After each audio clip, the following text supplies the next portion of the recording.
Hello students, welcome to संकल्प academy. Hindi series में आपका स्वागत है। मैं हूं डॉक्टर सारिका गुप्ता और प्रीवियस क्लास में हम पढ़ रहे थे किंगडम मोनेरा। उसी को कंटिन्यू करते हैं। यूजफुल बैक्टीरिया और हार्मफुल बैक्टीरिया के बारे में पढ़ेंगे, जो कि हमारा आता है किंगडम मोनेरा में। यूजफुल बैक्टीरिया बेसिकली क्या क्या परफॉर्म करते हैं हमारे डेली लाइफ में। सबसे पहला, preparation of medicine and vaccines.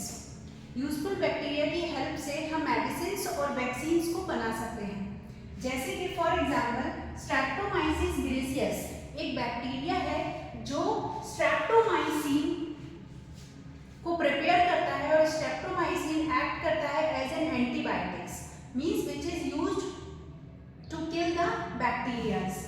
इसी तरीके से वैक्सीन्स को प्रिपेयर किया जाता है। Vaccines for example polio vaccine and small pox vaccine, chicken pox vaccine.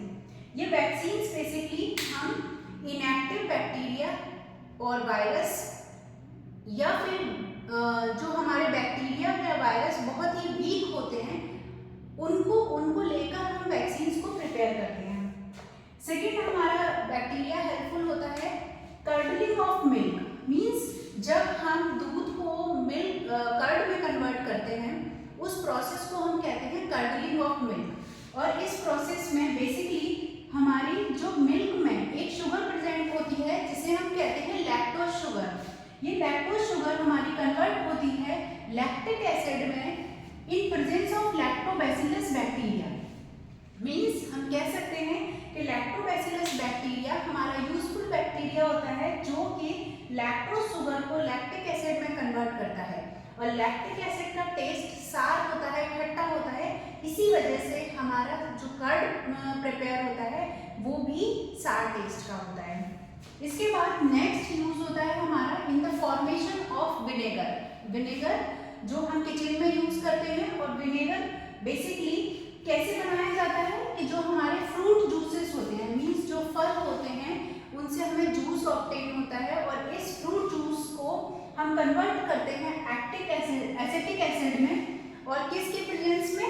Acetobacter एक बैक्टीरिया है जो कि हमारे फ्रूट जूसेस को एसिटिक एसिड में कन्वर्ट करता है जिससे कि विनेगर बनता है। और विनेगर कुछ नहीं है, हमारा एसिटिक एसिड ही विनेगर होता है। नेक्स्ट है हमारा यूजफुल बैक्टीरिया जिसे हम कहते हैं human good bacteria. Human good bacteria means कुछ बैक्टीरिया जो कि ह्यूमन बीइंग्स के लार्ज इंटेस्टाइन में प्रेजेंट होते हैं, और जिसका एग्जांपल है ई कोलाई। ई कोलाई जिसको हम कहते हैं Escherichia coli. E coli means Escherichia coli, और ये हमारी लार्ज इंटेस्टाइन में प्रेजेंट होते हैं जिनकी हेल्प से विटामिन बी और के का फॉर्मेशन होता है, और ये विटामिन बी और के ह्यूमन बॉडी यूटिलाइज करते हैं। ठीक है, नेक्स्ट हम देखते हैं यूजफुल बैक्टीरिया हमारे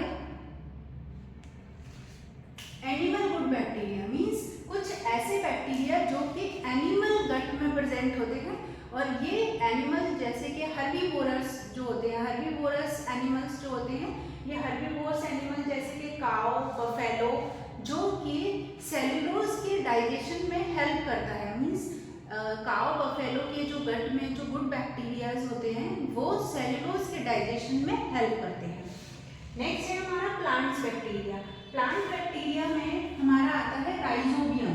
राइजोबियम एक ऐसा बैक्टीरिया है जो लेग्यूमिनस प्लांट, लेग्यूमिनस प्लांट कौन से प्लांट होते हैं? जो कि फॉर एग्जांपल पी प्लांट है ना, जो दालों वाले प्लांट होते हैं उसके रूट्स में कुछ सोलोइन पार्ट होते हैं, और इन सोलोइन पार्ट को हम क्या कहते हैं? नोड्यूल कहते हैं। और इन नोड्यूल्स में कुछ बैक्टीरिया डेवलप होते हैं such as rhizobium. This one rhizobium bacteria.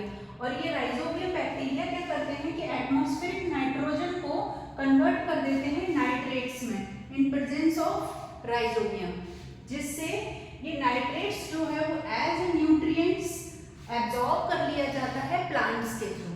ठीक है, तो इसका मतलब ये है कि हमारे कुछ प्लांट्स की रूट्स में नोड्यूल्स प्रेजेंट होते हैं जिसमें कि बैक्टीरिया डेवलप होते हैं, और ये बैक्टीरिया का एग्जाम्पल है सच एज राइजोबियम बैक्टीरियम।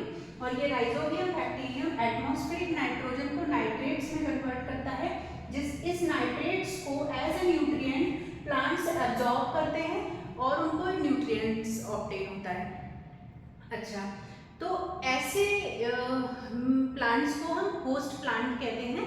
और बैक्टीरिया को क्या बेनिफिट होता है? बैक्टीरिया बेसिकली इनको शेल्टर ऑब्टेन होता है, ये प्लांट की नोड्यूल्स में रहते हैं तो इन्हें शेल्टर मिलता है, जिससे ये दोनों एक दूसरे को म्यूचुअली बेनिफिटेड होते हैं। और इस रिलेशन को हम कहते हैं सिम्बायोट्स बैक्टीरिया, और ये प्रोसेस हमारा कहलाता है सिम्बायोसिस।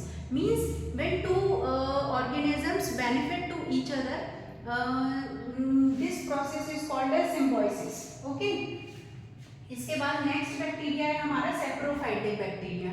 सेप्रोफाइटिक बैक्टीरिया वो बैक्टीरिया होते हैं जो कि डेड और डिकेइंग मैटर पे डेवलप होते हैं, और ये बेसिकली स्कैवेंजिंग का काम करते हैं। और एग्जांपल है हमारा नाइट्रीफाइंग बैक्टीरिया। नाइट्रीफाइंग बैक्टीरिया क्या करते हैं? जो डेड और डिकेइंग मैटर होते हैं उसको क्लीन करने का काम करते हैं। इसके बाद नेक्स्ट है हमारा formation of leather and jute fibres. Means जब एनिमल डेड हो जाते हैं तो उनकी स्किन को रिमूव किया जाता है, जिससे कि लेदर प्रिपेयर किया जाता है, और इस प्रोसेस को हम कहते हैं tanning of leather. Tanning of leather, इसमें भी बैक्टीरिया हेल्पफुल है। इसके अलावा प्लांट्स में जैसे हमारे जो जूट प्लांट्स होते हैं जिनसे कि हमें जूट फाइबर्स ऑब्टेन होते हैं, तो वो कुछ बैक्टीरिया की हेल्प से जूट फाइबर को सॉफ्टेन बनाते हैं और वो उससे हम रोप वगैरह प्रिपेयर करते हैं। इसके बाद हमारा आता है production of manure and biogases.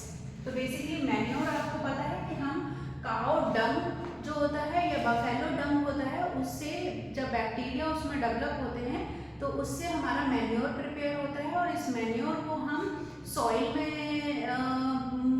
Spread out कराते हैं, जिससे कि हमारी सॉइल की फर्टिलिटी इम्प्रूव होती है और प्लांट्स ग्रो करते हैं। नेक्स्ट है हमारा बायोगैस। बायोगैस कैसे फॉर्म होती है? बायोगैस जो हमारा जैसे कि आपने देखा होगा मेट्रो सिटीज में सीवेज प्लांट्स इंस्टॉल किए जाते हैं, और ये सीवेज प्लांट्स में ह्यूमन एक्सक्रीटा को, जो ह्यूमन बीइंग्स एक्सक्रीट आउट करते हैं, उनको स्टोर किया जाता है, और वो human excreta for longer period के लिए स्टोर रहता है। तो ये एक बैक्टीरिया की प्रेजेंस में एक गैस रिलीज करता है जिसे हम बायोगैस कहते हैं, और ये गैस बेसिकली कुकिंग में हेल्प करती है। इसके अलावा जो सॉलिड और लिक्विड मटेरियल बचता है वो मैन्योर की तरह वर्क करता है, और उसको हम क्रॉप में सॉइल में स्प्रेड आउट कराते हैं, और जिससे कि सॉइल की फर्टिलिटी इम्प्रूव करती है। इसके अलावा ये तो हो गया कंप्लीट आपका यूजफुल बैक्टीरिया के बारे में। इसके बाद हम नेक्स्ट देखते हैं हार्मफुल बैक्टीरिया। क्लासेस जो है वो हार्मफुल बैक्टीरिया की कम है, लेकिन बैक्टीरिया बहुत वास्ट वैरायटी में अवेलेबल होते हैं, और ये कई तरीके की डिसीज को कॉज करने के लिए रिस्पॉन्सिबल होते हैं। जैसे कि कुछ डिसीजेज यहाँ पर मेंशन की गई है, आप देखिए ये आपका है जैसे कि निमोनिया।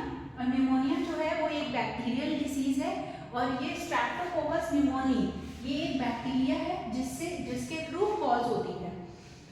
सेकेंड है हमारी टीबी, जिसे हम कहते हैं ट्यूबरकुलोसिस, और ट्यूबरकुलोसिस के लिए जो बैक्टीरिया रिस्पॉन्सिबल है that is Mycobacterium tuberculosis. Third है आपका टाइफॉइड। टाइफॉइड के लिए जो बैक्टीरिया रिस्पॉन्सिबल है that is salmonella typhi. Next है आपका कोलेरा, और कोलेरा के लिए रिस्पॉन्सिबल है विब्रियो कोलेरी। ये मैंने पहले ही क्लास में भी बताया था, विब्रियो कोलेरी जो कॉमन शेप्ड का बैक्टीरिया है that is responsible to cause the cholera disease. Okay, तो this is all about harmful as well as useful bacteria. Next class में हम इसके आगे किंगडम प्रोटिस्टा पढ़ेंगे। Thank you so much.